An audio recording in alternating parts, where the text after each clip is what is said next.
Over 40 years building some of today's finest audio components in the entire world. Everything is designed, manufactured, and assembled in this purpose-built facility right behind me. Originally started manufacturing broadcast and recording equipment, later transitioning into home audio. Please join me today in the factory tour of this iconic American audio manufacturer.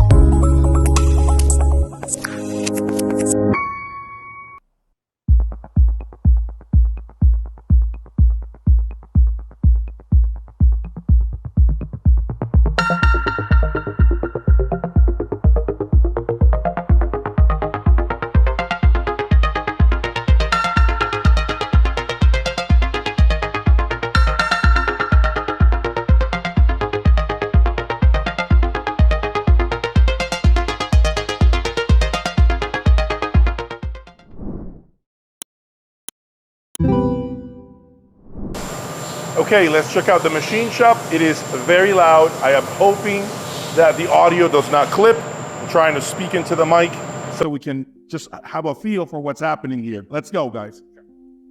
So in our machine shop, we have 5 CNC machines, 1 added in the last year and a half.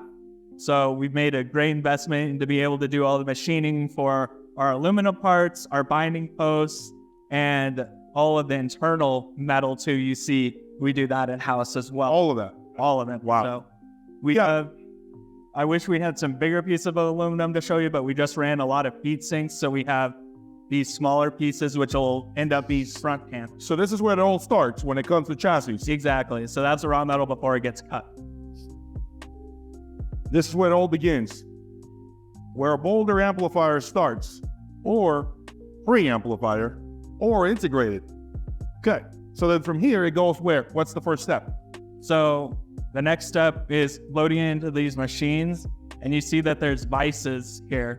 So you strap down a piece and it'll do a run. Usually the first step will be just cutting off the top layer, and then it'll go through different turns into different vices, and then you'll get the milling that you see in like the heat sinks where it actually drills through, right? And then etching and like that. So it's a step on each side. Look at all the metal shavings inside. Take a look. We actually just cleaned this out. Most of the metal shavings are in that bin over there. Yeah. Right underneath all those metal shavings so that the audience can take a look.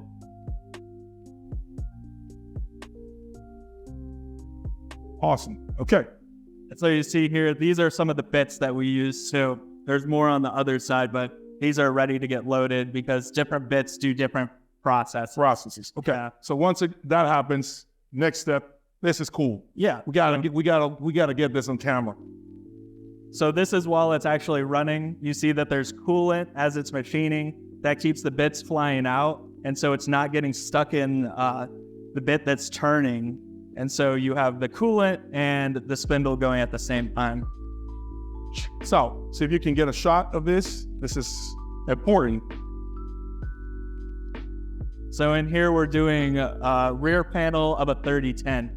And you can see that there's been a couple operations, but a couple more to go. So this is the rear panel of a 3010. Yep. And so you see that there's been an op to do this side and this and drill out some of those parts. There's been some engraving done here. Right. But there's more ops that need to go to get it looking like this. So you're shaving off this piece next. Can I pick this up? Is that okay? Yeah, that's okay. The rear panel of a 3010. A pre-amplifier that I'm very familiar with. And so this is our newest machining center that I was mentioning earlier that we got about a year and a half ago. So you could tell it's a little newer than the other ones. What do you have in here right now? So this one, it mostly focuses on big heat sink pieces. So the 3000 amp. The heat sinks. Really? Yeah. That's where they are. Okay. No, the smaller ones, you can do it, but it's a little harder. And you see those hoists up here, that's what moves those heat sinks in between.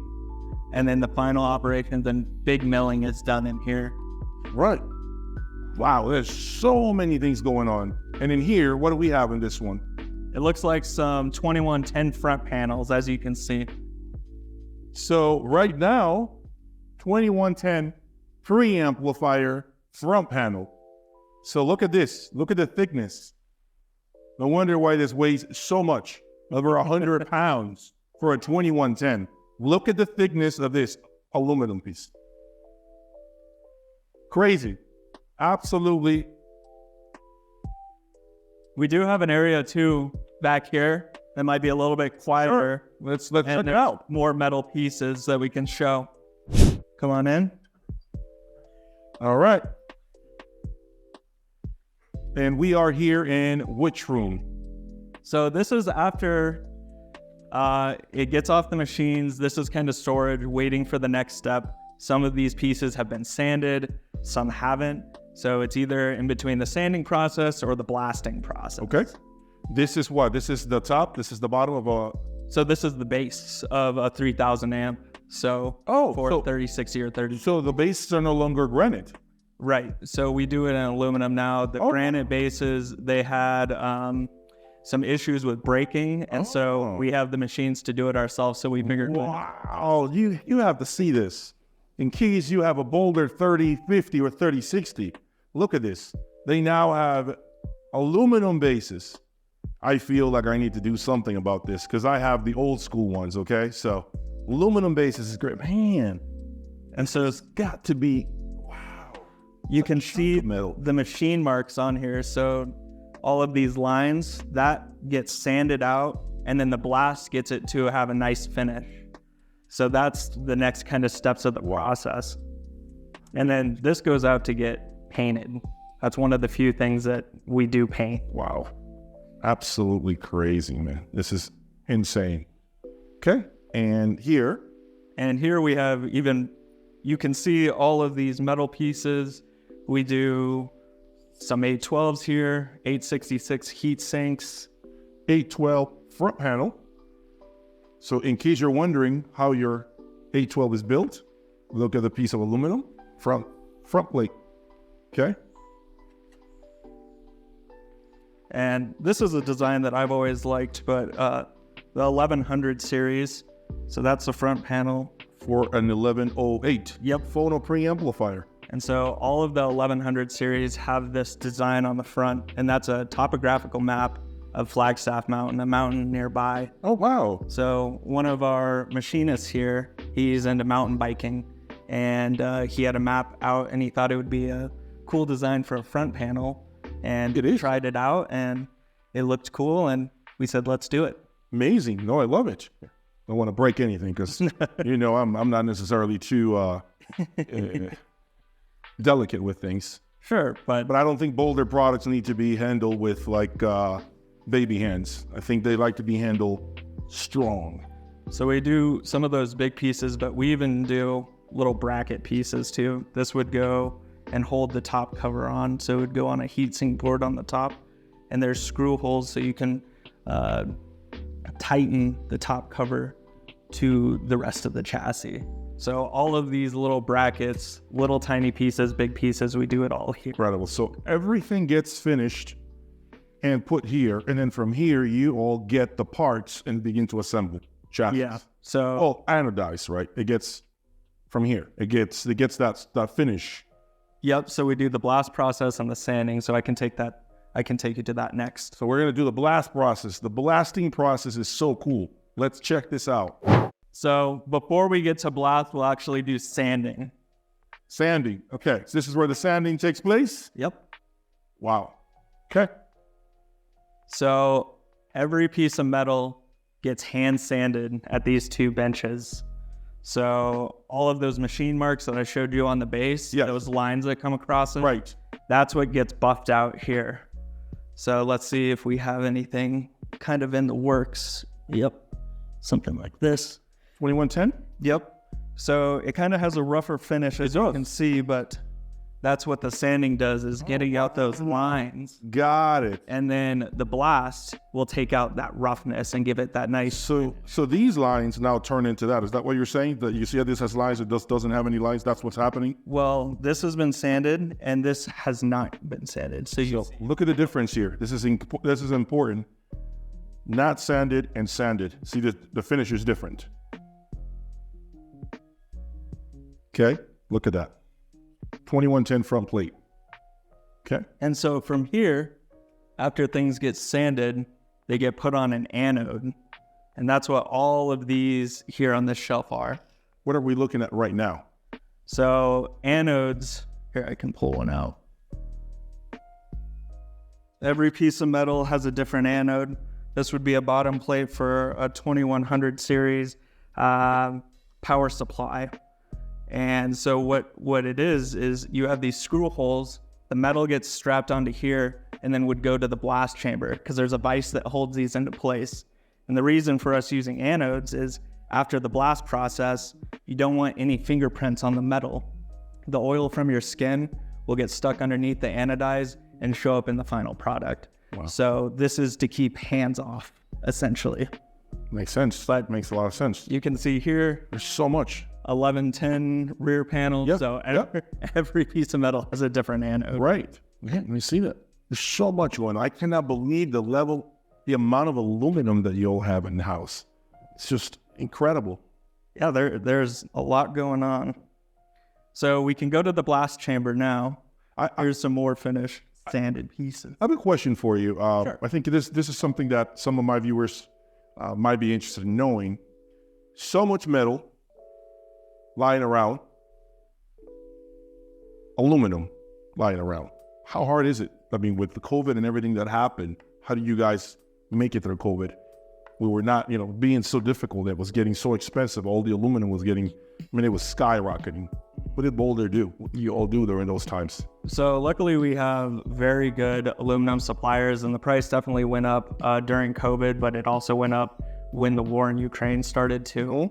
But all in all, aluminum has remained somewhat at a steady level. It's starting to come back down, but finally, it was just kind of gritting your teeth and making it through it. And luckily we had good sales at the time, and we had some money from before, so we were able to get through that hump. And now it's starting to come back down more to what it was pre-COVID. Not quite, but close. I love that information. I have to tell everyone, every brand that's watching me out there, okay?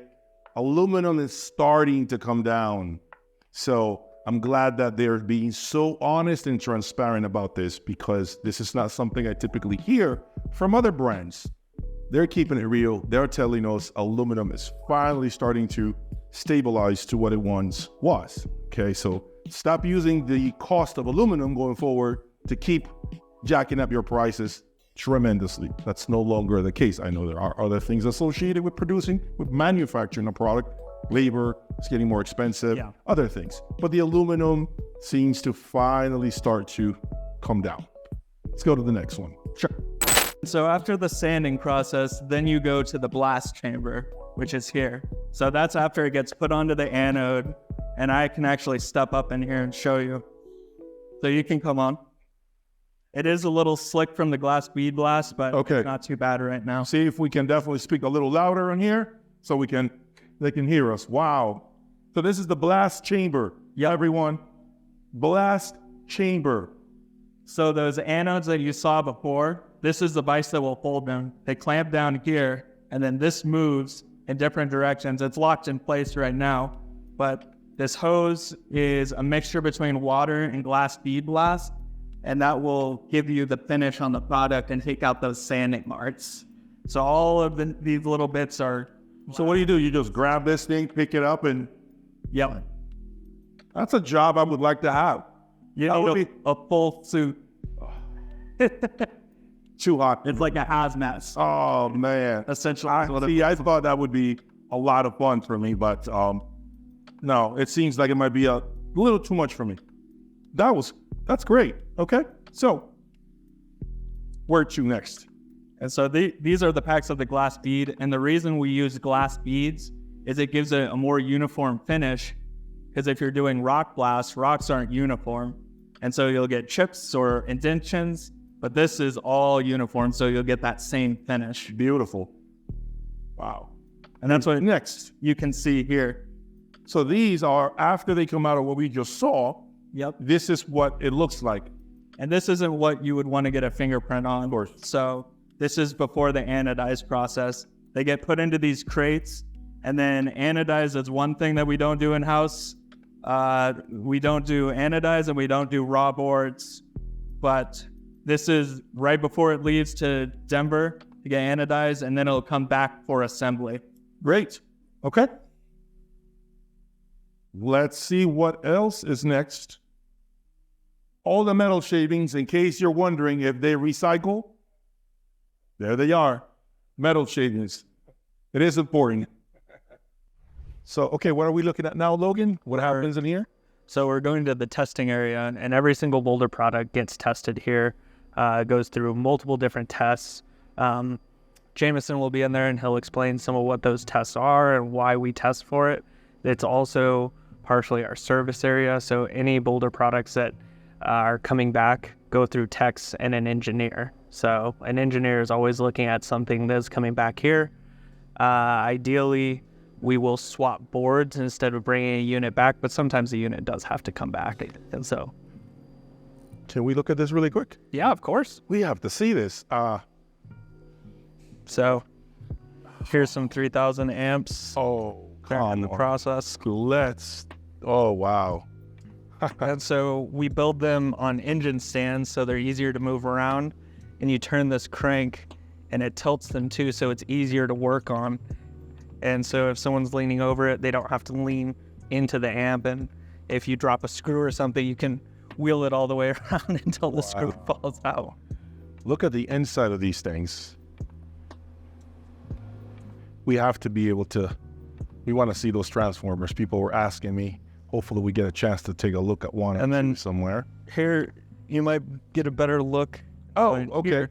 This is a better shot. Yeah, so without the front panel and without the output boards, you get to see the heatsink board and kind of how it all comes together. You can see more inside. So is there a station here where we can see how they're potted or the early beginnings or what's inside these things? Yeah. Okay, we're going to take a look at that. Something that a lot of my audience wants to see, because to me, this is a cool looking potted transformer. Yeah. Or two, right? Two transformers. How many transformers are there? Four transformers. So 2 per side. And you'll see. Here, we can go over here. It's exciting stuff, man. Amazing. All right, let's go check it out. And so technically right now we're in the assembly area. Assembly. Yep. Okay. And so here you have the 2 cans, and this is what it looks like when it's separated. So see, you have 2 transformers in here. You have one on the bottom. They're stacked like donuts. And then there's a cork insulator between them. And then after it's put like this, we epoxy it. So that's what the difference. Before it gets epoxied, before they pot it, look at this, and this is the after effect. Yep. So in case you all were wondering, what is this? This is why it looks so cool. Yep. For the first time, we get to see what goes inside these transformers. This is so amazing. So for 3050s, of course, there's 8 transformers, 4 per chassis. 3060, it's 4. 4. And so this is what it looks like After. before it goes into the amp. But yeah, after that process. So it starts here, follows to this, and eventually that's the finished result. Yeah, and you see all the wires coming out of it, so it has to be wide. How much does this whole thing weigh? You could try to pick it up. They're Only at Jay's Audio Lab do we have back injuries happening. Let me just try to get a feel, okay? Don't laugh. it's pretty heavy. That has to be about 120, 130, something like that. It's And it's some substantial. crazy. It's crazy. Wow. Okay. And so, as you can see here, a lot of our other transformers get potted as well. These are for which amplifier? So 1100 series, and then we have some 2100 series like over in there. 2100. Okay.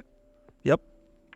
So this is all what goes down inside the transformer. So look at that, how cool it is. You can start seeing, you see the beginning stages of the process. Wow, this is great. And so the transformers we don't wind here, but they're from an American company that we've been using for a very long time. So we have a special relationship with them. What do we have here, Logan? So you might recognize this. This is the top of the audio box for a 3010. 3010, yeah. And so this is what the inside looks like The inside of a 3010. of one of the audio boxes. Just one of the audio boxes, and these are the... So these are different gain modules, and then you have your attenuators here. So, and then an aux out module. So you have the 8 dB attenuators, and then you have the 1 dB attenuator too. Oh, I love the fact that you guys put Boulder on it. It's really cool. Yep. So there's boards on the inside of these that are potted as well. And then these just unplug. And if you look here, you have your half dB, your blend module, and your 0.1. And so that gives you, you know, that resolution as you're turning the dial on the 3010. Okay. That's what these are doing. And if you look on the bottom here, so if we flip it around, I want to make sure I don't drop it, because if not, I got to take out a loan to pay for this. So there's optical readers here. So on the main chassis of the 3010, it's sending optical signals into this board that tells these boards what to do. okay. And so when you're changing inputs or changing volumes, that is what's reading it. And the reason we do that is the analog section is completely separate from the digital. This digital has a lot of noise, and you don't want that getting into the audio section. That's how you get the clarity that you do between a 2110 and a 3010. Incredible clarity, no doubt. Let me put this back again. I'm getting a little nervous. I'm starting to sweat. I just have to make sure that I don't make a mistake and get thrown out of here. So let's continue. Sure. And so we'll head to the testing area. Testing area. Yep. Okay, so we are now in the testing department, and this man right here has heard a million times from me, because as you know, I've had Boulder for a long time now. So Jameson, is a pleasure to meet you finally. Sure. Absolutely. Amazing. He does everything here, a lot of everything, but I'll let him expand on that. So what do? I call myself the engineering grad. I do everything the boss doesn't want to do anymore. Answer all the service emails. I draw all the circuit boards. I set up a lot of the analog and even many of the digital experiments. Just figure out what we're going to do, how we're going to do it, and why. I'm in charge of the testing department. So everything that we make gets tested. Every circuit board, every transformer, and then once we assemble the chassis, the whole product, everything gets tested along the way and then tested again after assembly. And I'm in charge of 2 testing boys that work here. So many pieces, so many moving pieces. Yeah. But it's you know, one of the most interesting jobs, I have to say, but also a lot of responsibility on those shoulders of yours. As many, of course, many of you. It is We correct. all have to do everything we have to do. And there's a lot of hats for every one of us. Let's take a look and see what you do. Standard test facilities. We run everything through standard eye precision and scope out every signal, make sure everything is exactly like we expect. We'll test a product, and then we'll actually burn it in for a period of time, at minimum of a day. We try for more if we can. Depends on how busy our factory is. And then we test them again. Make sure the numbers are exactly like they were before. Nothing changes with time. Nothing changes with temperature. It is exactly what we think it should be. And then after that, we actually listen to every product afterwards. We have a dedicated listening room just for test. We're going to see that soon, by the way. Right behind us. Yeah. Okay. Yeah. So we are testing right now. What device is this? This is ancient. It's an old. This is actually came in for service. A customer actually decided to modify it, and it didn't go as planned. And let me go make it work. So you service even your early beginnings, like everything. You got parts for all of that. This one's medium H is from 2005. What's your date on it? So preamplifier, the 1010 preamplifier from 2005. So this is the predecessor of the 1110. 1110, yeah. Same general idea, just an older tech, older idea, just not as good as what we do now. The idea is similar. And just to clarify, so we service everything from 1995 and beyond. It's great to know that it's not like a cell phone company where they leave you hanging after 2 years with no more updates of any kind, so you have to toss your phone, buy another one. That's great to know that you're putting your money in a company that supports you for the long haul, like you're not left behind. No man is left behind. That's important to know. Serious equipment. It's an investment. Well, take care of people who take care of us. That's what's great about this tour, is to show people that, it's an investment. It's a big investment for a lot of folks out there, but I'm showing why it is, worth the money that it is. So let's check out that testing room that you talked about, so that you can tell us a little more about how is it that this room is utilized, or what you typically do. So let's take a look at it. So this is kind of the final stage of testing. After boards have been tested, after the whole unit has been tested, it comes in here, and then we do the final test, making sure all the buttons work, all the features work, listen to it for a period of time, and Kenzo, the other salesperson, and myself usually do it from here. And so we will hook up a system, listen to it, let it sit, and listen again, and just make sure there hasn't been any changes. But usually by the time it gets to this point, everything has been so thoroughly tested that there's no problem. No problem, typically. Yeah. So basically the job here is just to play with toys. Push buttons, volume up and down, play music, relax. And just as long as it's working like it should, nothing is, sounding off or the channel not working, that's what the job is. So every single component goes through here. Yes. Every single piece, including the 3000s? Yep, the 3000. Wow. The 800 series, we treat it all the same. Wow, that's great to know. I got a question for you. Sure. I want to ask it. Why YG acoustics in this room? And let's say, I think you have Focal in the other room. So part of the reason is the Focals wouldn't really fit in here. That's one. That's a big one. That's a big one. Yes. But I mean, they're our friends just up the road. YG. Yeah, they're right there. So great company. They have some Boulder gear, and we have some YG. Great company. I actually highlighted them at Munich. Thought they're making amazing things out there. But this is not about YG. Maybe at some point I'll come out and do the YG factory tour. Mm-hmm. Never know. But yeah, I just wanted to know. I've never owned YG acoustics, but thought it was interesting to let everyone know why YG. All right. Well, and it's a good combination. So, our amplifiers can combine with any speakers. So yes. We're happy to. That's great to know the flexibility that people have. That's really good. It's not just Focal or Wilson or Magical. You can use it with different brands and with exceptional results, right? That's the important Absolutely. part. What amplifier is this one? So this is an 1160. Let's take a look at the inside. This is an 1160, and this is before finishing. So you can still see the machine marks. This hasn't been sanded or blasted, but this stays here and is our demo. That's why we haven't went through the full process. Got it. That makes sense. I mean, it makes no sense in finishing completely when you're just using it as a test mule, for lack of a better word. Absolutely. So, yeah, it makes sense. We're testing DACs and preamps, so it's just good to have an amplifier stain. That makes a lot of sense. Well, what do you think? Wow. Crazy, right? Incredible. Unbelievable. All the work that I see behind the scenes is something that I have can't even grasp it right now. I'm still trying to digest all this serious operation, as it should, given the quality and the incredible, craftsmanship of a Boulder component. So absolutely has been an amazing time.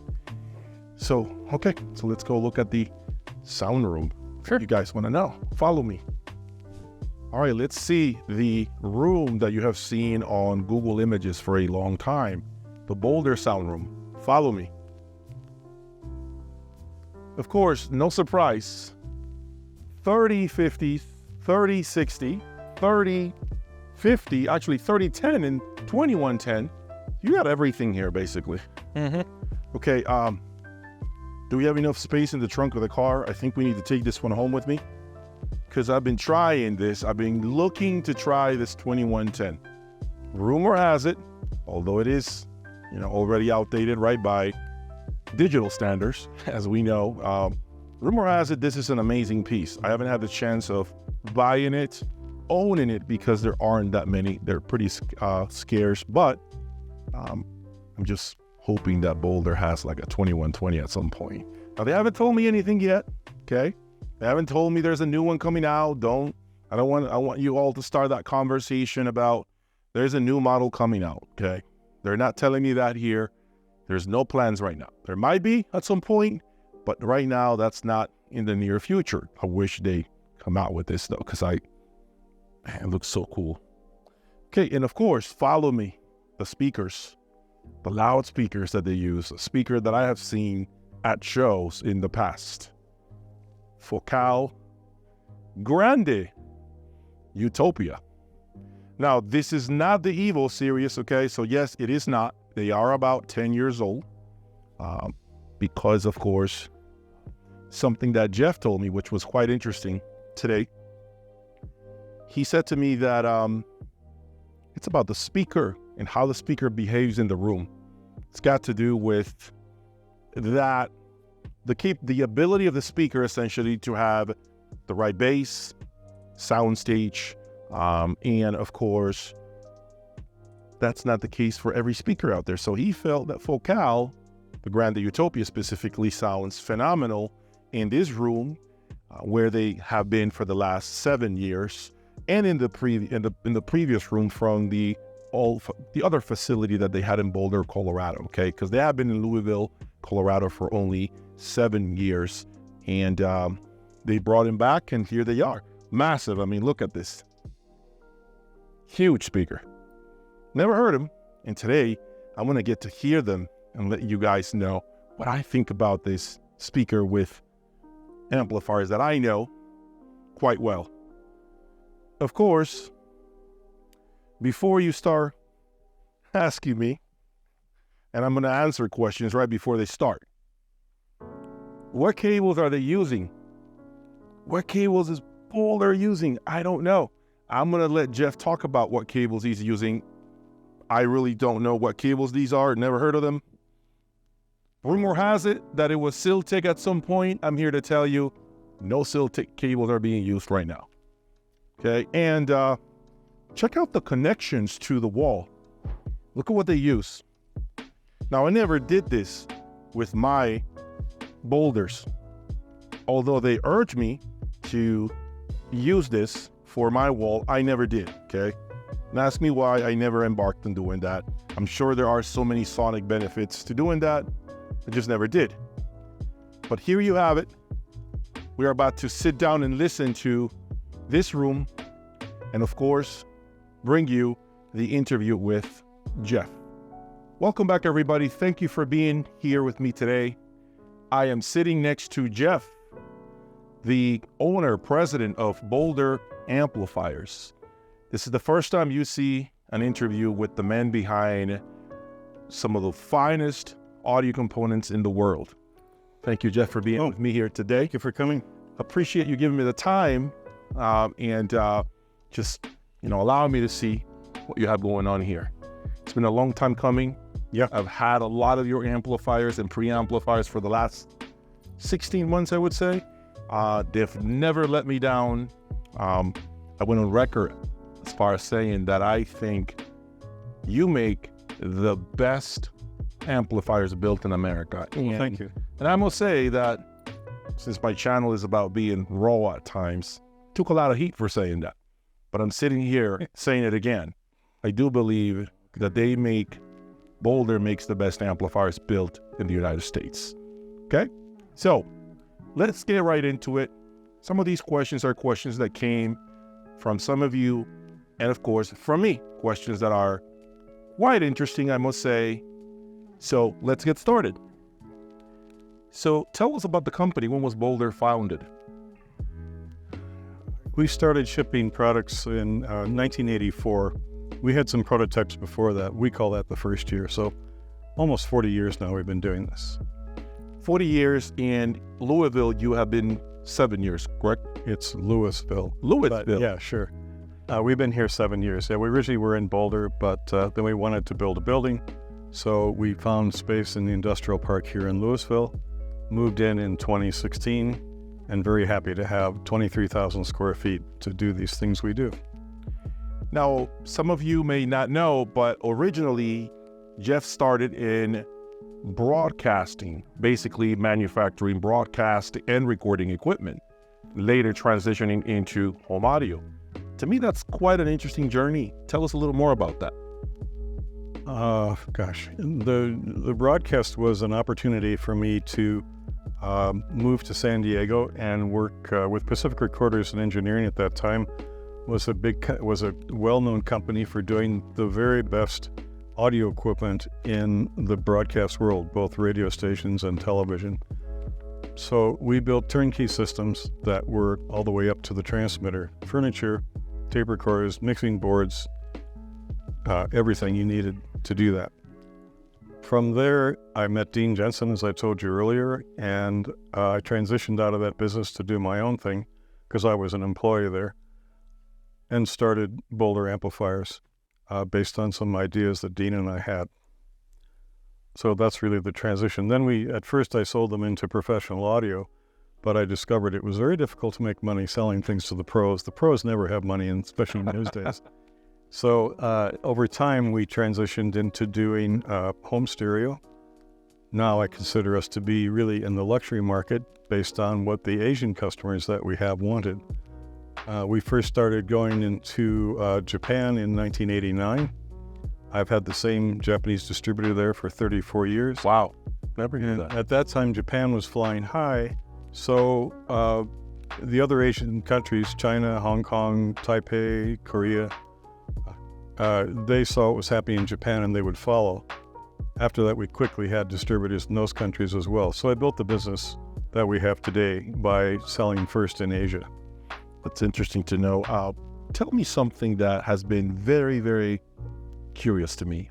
Why Boulder Amplifiers and not Boulder Technologies? Well, it was 1984. We needed to choose a name, and it seemed appropriate at the time. So, it could have been Boulder anything, but really around the world, we're just known as Boulder. That's it. And is it Boulder due to the site, the city, right? Yeah. Okay, that's right. What I wanted to know. Do you find yourself enjoying more designing amplifiers than preamplifiers? It's equal to me. Equal to Yeah, anything involving electronics for audio, whether it's a phono stage, a preamplifier, a power amplifier, and all the sub-circuits as well. There's lots of other stuff that goes on than just the amplifier stages. So that has become my first love, is any of that. Yeah. That's as long as you're building, I suppose. Feedback. A lot of people want to know about feedback. Positive. A lot of feedback. Do your amplifiers have feedback or not? So you want to talk about the F word. Okay. Yes, the F word, correct. The F word. So let's give some history to put this in perspective. Please. Otherwise, people just are left in the dark, especially after reading a lot of magazine writers that like to tout things. Feedback is a circuit concept that allows you to set the function of an amplifier stage. This was conceived and used mostly with integrated circuits starting in maybe late 60s, early 70s. And they didn't sound good. And everybody thought, oh, feedback's a terrible thing. Listen to this, it doesn't sound good. Well, let's be clear about something. There wasn't anything wrong with the concept of feedback. It was just that the integrated circuits you had at that time to do it were not capable of making the performance that you needed. So once those things started to get better, then, today what we have for op amps, if you will, is really quite good. And we use them in 1000 series with feedback. Feedback is my friend. I know how to work with it. Okay. I've been working with it since the 1970s. Everything in professional is done that way.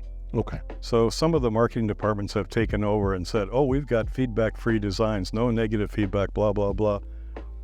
If you show me the circuits, I can show you where the feedback is in those. Because what sets gain is always a pair of resistors somewhere implemented somehow, and it essentially mounts to feedback.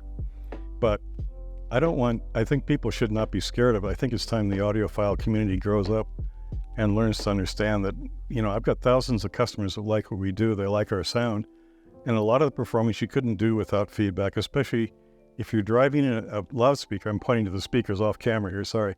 If you're driving a loudspeaker with a power amplifier, you need feedback in order to maintain a 0 ohm source, because you're really driving a voltage into the loudspeaker, and then the loudspeaker decides how much current to draw at any given moment. Well, without feedback, you won't maintain a flat frequency response, and you won't have low distortion. So now, we also build, you can use those IC op amps up to a certain point and you run out of voltage.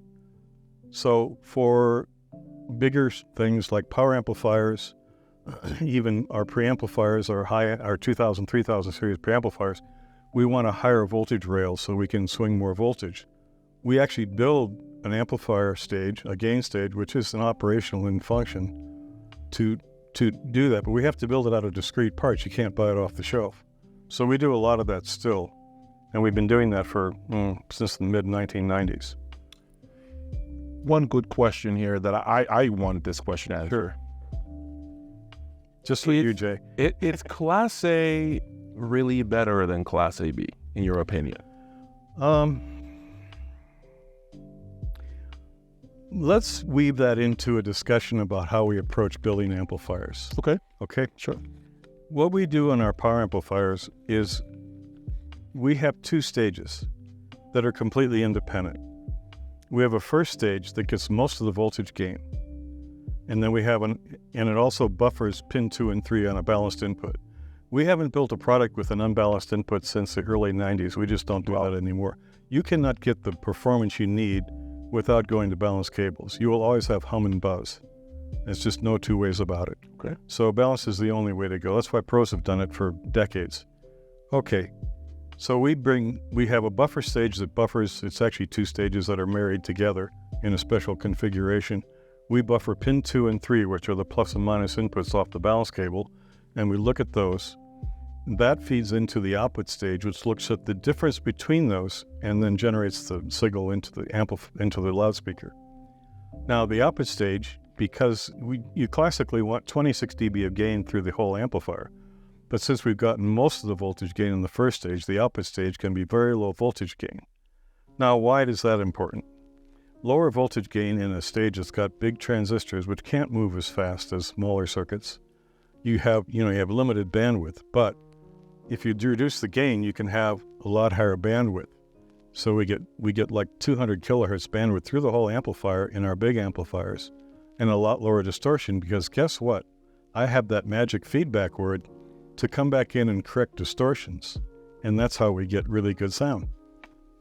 That's the short story on that. What was your other part of this question? I'm sorry. Happy to see the importance of Class A versus Class AB. Most folks are confused as to which one is the better amplifier topology, which one is more musical. Some say it's Class A, some say it's Class AB.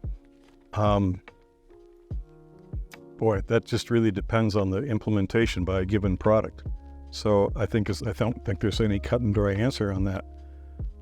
Class AB means that the transistors can be turning off. When you've got a totem pole output, we call it totem pole. So one transistor is turning on, the other one's turning off. And so the current is just going through the upper one, say. So when you have to go to transition the other way, then this one has to turn off and this one turns on. Okay, why is this a problem? Well, it's the transition that you can generate a little bit of crossover distortion or notch distortion. There's all kinds of names for it. So the real question is, how low is that? Well, in our Class AB designs, which is 800 series and 1000 series, we actually have enough feedback in the output stage that we can reduce those distortions to, you almost can't really tell. I mean, if we really set it up to where you were comparing a 1000 series and a 2000 series power amp blind, you might have a really hard time telling the difference. Wow. Yeah. Now in 2000, 3000 series, we do Class A bias, but we have to do a trick. Because if you don't, you'll wind up with a room heater. Technically, Class A means you're going to have the idle currents through those transistor pair on all the time, regardless if you're delivering that current out to the loudspeaker.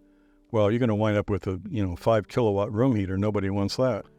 So we have a sliding bias scheme that we've used since the 90s that adjusts the bias as the demand calls for it.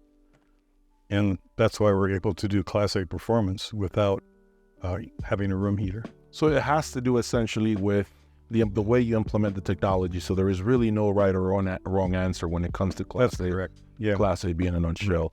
Now, we all know Class A is highly inefficient. Most designs anyway, to your point. Traditional design. Room heaters. Yeah, okay, which I have lived with for a long time. My lower legs sweat. My wife doesn't show up in the room. Nobody wants to hang out with me, okay? So this brings me to another question. Will we ever see Class D here at Boulder? Is that something that has ever crossed your mind? Because No. it seems like a lot of people are looking at that. Class D, Class D is basically a switching output so that it's a whole different kind of topology where you are creating a signal by pulses, and then you have to filter out all the high frequency crap that comes out after it. The only reason Class A is ever really done is one, economy. Right, correct. You could get a lot more power for the money. Okay, but that's not about performance. So that's never the first thing. So if you want performance, you don't go there and do that. So we don't have any intention of doing that. No intention.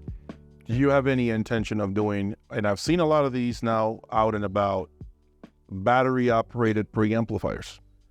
No. Expand on that, please. We have power supplies. I think maybe people wanted to do battery operated, thinking that the floating nature of it would be better for grounding and stuff and connections. I think that it's short-sighted, because if you know how to do grounding, and this gets into signal path and grounding inside a chassis, then you don't need to go to a battery operated to do that. A large part of the sound quality of Boulder isn't something you can see. It isn't how big are the heat sinks and how many capacitors and how big are the transistors. It's really the way the PC boards are laid out, which you won't be able to tell by looking at. Right. It's really where things are grounded inside the chassis, which you'd have to really be good at to figure out what we do. With all that, there's no reason to do a battery operated one. That's just more complications and future failures. It's interesting that you say that, because I have owned quite a few of those right now. And of course, the narrative on the street is lower noise floor with a battery. You don't have the interference of being on the grid. The battery is completely isolated, so therefore it's a lot more immediate. There are many, many different narratives. That's why I was asking, and I want your I understand, but you take any one of our preamps or phono stages and you put it up against any of that, and noise floor wise will come out quieter. We don't have interference coming off the mains. We don't have any troubles with that at all. Okay. How important is the construction of a component? I'll give you an example. I did a test recently with 2 amplifiers where one brand X, had a lot of rattle on the chassis. The heat sinks made this weird noise when you tap it with the metal. And your amplifiers don't make any noise. They're literally a boulder. Like, you tap on them and it's a block. So my question is, does it make a difference, in your opinion, sonically, the rigidity, the construction of an amplifier? Some say, listen, not really, just have thick aluminum all around, bolts, create your rectangular shaped chassis and stuff everything in it, because the outside doesn't really make a difference. Well, you don't want things vibrating. That's never good. I mean, look, the original TO3 metal transistors that we did, they were this metal shell, and inside was 2 pins, and they would take a wire bond and they'd go from one pin to the actual chip, and take another and the other lead out and go to the chip, and then they put a cap on it, and they were just in there, air and wiggling. If you fired those up at 20 kilohertz, you could hear them scream sometimes, just a little bit. The newer transistors we use now, they're all epoxy injected packages. You don't have anything that can vibrate. In our chassis designs, there's a principle called constrained layer dampening. All our top covers, we will have a dampening material and another plate that screws to the top cover so that it will dampen the top cover. It's kind of like taking a spoon. If you hang it in the air, you tap it, it'll ring. Right. And if you grip it harder, it won't ring as much. But your finger is the dampener because it's soft. Right. Okay. Yeah. Coincidentally, I think you went through and saw the way we put a heatsink board Yes. onto a heatsink. Okay. Uh-huh. And so there's these bars that we have that with an insulator and then a gap pad material that press down onto the transistors. Well, we did that because of ease of assembly and repair. and we don't have to put all those little screws in there that Logan probably told you. But it also happens that is like a constrained layer of damping where it's holding all the transistors and dampening them. And so those aren't ringing either. So we do a lot of that, but some of it's coincidental, like I said, for that. So no, you really don't want things moving around. Yeah. Well, I mean, it's not an acoustic device like a speaker, but still, nobody likes that. Speaking of speakers, perfect segue into this next question. Oh dear. Okay. Okay. I know you all know that they use Focal Grande Utopia here in the sound room. I'm literally looking at them right now. Okay. You sure you want to talk about this next? Okay. He said to me off camera something that I need to make sure he repeats. Okay, so I'm putting him on blast. He has to say it. He said to me that one of the main reasons, I'll let you articulate. Let me tell you. Can you please tell him why you selected Focal and you talked about the room? Let's leave it at that. Go ahead and because I think that was so important. Okay, I think that so often people say, well, have you heard this speaker or that speaker? And they don't talk about the room. The room is the other half of your speaker. I mean, the speaker and the room have to work together. Now, I don't make speakers. I have no desire, but you have to get those to work together. Some speakers work well in a live room. Some speakers work well in a dead room. There's few that work in both, probably. Coming out of broadcast, I always like semi-dead rooms. Not real dead, not an acoustic chamber, but semi-dead, because I don't really want to hear the room. You know, some people like it. Ooh, my room sounds so good. Well, I don't want to hear the room. I want to hear the music. Okay. So we have in this room, which we'll do some pictures later, I guess, we have simple acoustic materials. The walls have panels of 2-inch mineral wool, medium density mineral wool. That'll grab mid-range and up. It won't do anything for bass. Don't kid yourself. So then in the ceiling, which we built this building and we did this purpose-built room. The very real top of the roof in this room, the ceiling in this room is like 13 feet tall. And this room is about 26 by 30 feet. Okay. There are no parallel walls in here. The side walls, even the roof is at an angle. Everything's at an angle, so that reduces the Q of the resonance of the bass. Well, what we did in the ceiling is we have a foot deep of fiberglass, just the kind of fiberglass you'd find in your attic in a house. Loose fill kind of fiberglass. This acts as a bass absorber, so it'll take out the resonance of the deep bass down to a certain point, maybe 50 hertz or so. Now, why is this important? What I learned in doing broadcast and around recording studios is if you want to really have good vocal clarity, mid-range clarity, you don't want the bass to be strong and muddying up the mid-range. And most people don't realize that these two do affect each other. So, you know, by reducing the mid-range, you're going to get an overall clarity that I've never found any other way to do. So that's what I have in here. Now, why Focal? These speakers I bought 10 years ago because I got a chance to hear them with our electronics, and I realized that they were better than a lot of people thought because previously I heard them on other electronics that were not so good. Okay. So it became a happy marriage, and when I put them in a room, this is a previous sound room, which was done the same way. When I put them in their sound room, everything sounded normal. There wasn't any too much bass boost or anything like that. So in here, it's really a flat representation. We are trying to reproduce music, not trying to tweak it. So that's worked out well. I've had other speakers that, which we won't go into brands, that didn't work so well because they didn't have enough bass. Now those speakers would probably work well in a live room, like with windows and hard surfaces, fine. But that's not the way I want to listen. So it's personal preference. Sure. And I always tell people loudspeakers are distortion of choice.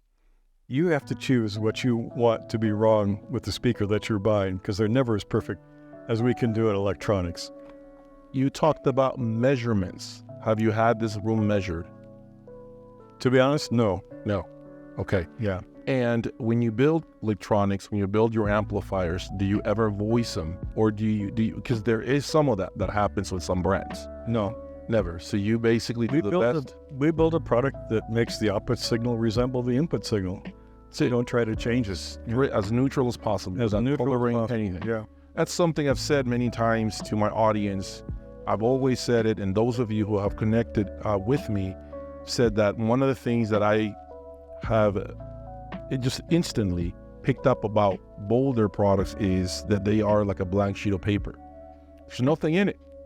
You draw however you want for the product to sound. Do you want it to sound like tubes? You buy a tube deck. Do you want it to sound musical? You change your cables. And the reality is, it's up to you to do that. The problem is that I just feel like at times, most of my audience, most of them actually, I would say, don't understand that with neutrality comes more responsibility, because you're hearing what the system is. One of my tests that I tell people for many years is, if you want to know how good a system is, when you play different recordings from different artists, different producers, the more differences you can hear between those recordings, the better the system. Right. That Because it's saying that the system is neutral. And and you may not know this, but because it's something that I have articulated on my channel in the past, there are amplifiers or preamplifiers that are made to sound a certain way. What happens is they homogenize every single recording. Everything sounds the same. You cannot tell a difference between classic rock and jazz. It all sounds the same. And that's okay, because it is a matter of preference at the end of the day. Kind of like what he was saying, speakers are such a personal thing too. But the problem with that is that you begin to color everything to be the same.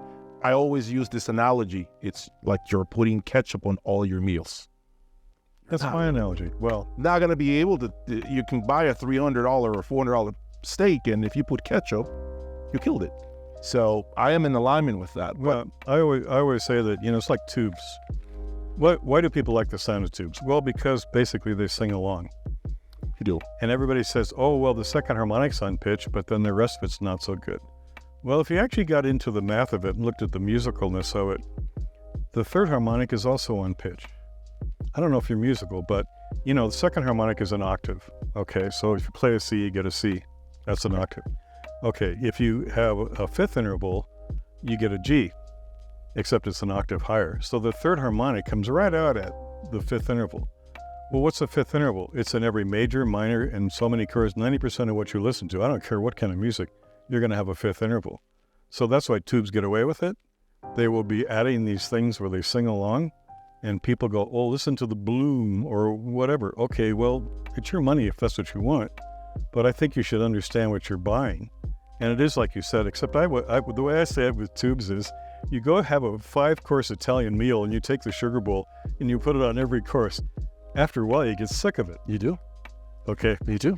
And it is something that I always enforce. You want to have the most neutral electronics, but assuming responsibility, the responsibility of making sure that you're not cutting corners. You're not using, your power is horrible. You have, a terrible room. I just don't believe in using electronics to compensate deficiencies elsewhere in your system. I've learned it's hard to learn that. It took me a minute. It took me a while to understand it. But after living with, components you build and understanding what neutrality is all about, and you can make it sound as beautiful as you want, by the way. So the component is simply going to go in the direction in which you want it to go, like a race car. It's immediate, it's fast, dynamic, explosive, whatever you want to call it. But ultimately, you as the driver, you need to know the direction in which you want to go, right? I have one last question for you. Sure. Which is question that I have been thinking about. You were mentioning tubes. In your early beginnings, yeah, or at any point in your career, have you ever built a tube component? Anything that you scratched it never came to fruition for whatever reason? No. Ever? When I was in college, I worked at the hi-fi store in Phoenix. We were the Macintosh dealer, so I repaired a lot of tube amplifiers. Okay. That's probably why I didn't want to do it, because A, it's hot, and B, it's high voltage. Right. And then you get it working and it wouldn't stay. Tubes age. Our designs, nothing ages. Nothing will change the sound over time, because the clarity of the sound is built into the circuit design. And it doesn't depend on the age of a transistor. They really don't age much. As long as you don't stress them, they really don't age. But we don't have those problems. So it's designed out. this last question is it's one last question that I have. One more last question. It's do we have anything? Let me rephrase that. Why is it that most of your amplifiers, or in general, generally speaking, most of your products stay as current products for longer than 5 years, which is what we typically see from other brands? They discontinue them after 5 years. Boulder, 15 years before you retire the 2060, I believe. Easy. Maybe longer, actually. Yeah. Remember. Well, the design of amplifiers is pretty subtle. I mean, there isn't a lot that changes. First off, it's not like somebody's inventing a new power transistor somewhere. That was set up like 30 years ago. Everything we do is bipolar. You had asked that question earlier. We don't do MOSFETs because they're not as reliable, and I don't like the circuit topologies. You got to go through a lot of gyrations to make MOSFETs work. But once the design is there, it's pretty solid, and it's not, we have to do upgrades. We did upgrades from 2000 series to 2100 series for one main reason, and that is we went from all through-hole parts, meaning you drill holes in the board and put leaded parts in, to surface mount. And so that series that was the main driver for that. We get better reliability, better productivity from surface mount than you could through-hole. But, market demands say, we got to have something new. Magazine reviewers, maybe influencers like yourself, got to have something new to write about. Yeah. I go like, what do you want me to do? All my good ideas are there. I don't know. We have nuances that we do, so there'll be upgrades, but nothing earth-shattering. Nothing. So you feel basically that there is no reason for those changes to be occurring every 5 years. You feel advancements are not significant enough for people to start, because I see it all the time. You'll see a product A, now ASE, special edition. All of a sudden, three years later, they found a way to insert a new capacitor that makes it sound better. I see it all the time, and I don't know if it's a way of shaking people down, hustling people. I just want to be honest here, and not really, hide anything. And so I was wondering, that's why my question. Better you say that than me. I don't want to speak about competitors. I really don't. But, we have plenty of customers. We have plenty of business. We're so busy these days. I don't feel the need to say, well, here, I'm going to go you can spend $5,000 and it'll be magically better. I don't do that kind of thing. I came out of broadcast. Everything had to work, and we try to make it work from the get-go. So, this kind of technology has been around a long time now, decades. And it's not like you're going to have some new approach to amplifying a signal to drive a loudspeaker. I mean, thank God loudspeakers are what they are, because if they didn't need us all of a sudden, somebody created a new speaker that only took half a watt, well, I'd be out of business. So, but it really hasn't changed. And so I don't know what people are expecting. I know they always want to have something new. There are certain customers that just have to have the new thing. Okay, I don't know what to tell you, but we'll always have revisions over some time period. But is a rule around magazine reviewers that if it was more than 5 years old, they wouldn't review it. Okay, that was the big impetus for a manufacturer to come out and say, here and now, if I do this, then I can get ink on paper. That was a traditional problem. Yeah. That is interesting. But I will say this, though. You all watching me, and myself included, we are guilty of wanting to buy the latest and greatest. Sure. So we are also guilty of a lot of brands constantly releasing new versions, new iterations of their products, because we don't want to buy the same thing. I'll give you a perfect example, and I'll say it. Revel Salon 2, those loudspeakers that you have seen throughout, the last 20 years, they have not been replaced, but the desirability factor of that loudspeaker is very low because it's been around too long. It's kind of like it's been around the block. And so I think sometimes we force manufacturers to keep inventing something else in order for them to have sales, in order for them to keep business afloat. Okay, so keep that in mind. At least he's being honest here, and I'm trying to be as honest as possible as well to let you all know what this entire narrative is about. So, I like to say that we sell performance. We don't sell fashion. You've got you were asking me about heatsink materials. Yeah. We didn't go there yet. But we don't sell fashion, That's interesting. I never heard about that, but that's a nice way of putting it. You know, so I don't know if you wanted to talk about your copper question or not. Well, let's talk about it. Let's go right into it. Okay. What kind of heat sinks? What kind of material do you use? Because a lot of it goes around copper being the greatest conductor of heat. Well, let's put some numbers to that. Aluminum is cost effective. It's only what we use for heat sinking. Copper can be magic under certain things, like in a computer where you need more conductivity. Well, okay, let's talk about conductivity in metals. Copper is about twice as dense as aluminum, weighs twice as much per cubic whatever. All right, that also means that the heat will travel twice as fast through it. Now, when you're talking about building a heat sink design, you've got to get the heat from the little chip into the package of the transistor, through this insulator, into the heat sink, and from the heat sink to the air. What's the biggest restriction in all that?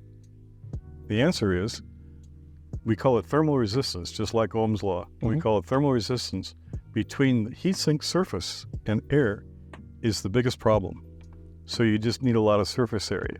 The amount of heat loss that you have, the amount of temperature drop that you would have across the actual aluminum or copper or anything else for a heatsink is very small in percentage, maybe less than 10% in the total picture of getting the heat out of the chassis. And it's really a heat dissipator. Everybody says heatsink, but it's supposed to be a dissipator. So when you change that from aluminum to copper, you spend a lot more money for copper, and then trying to process it and deal with it is a headache that I don't want.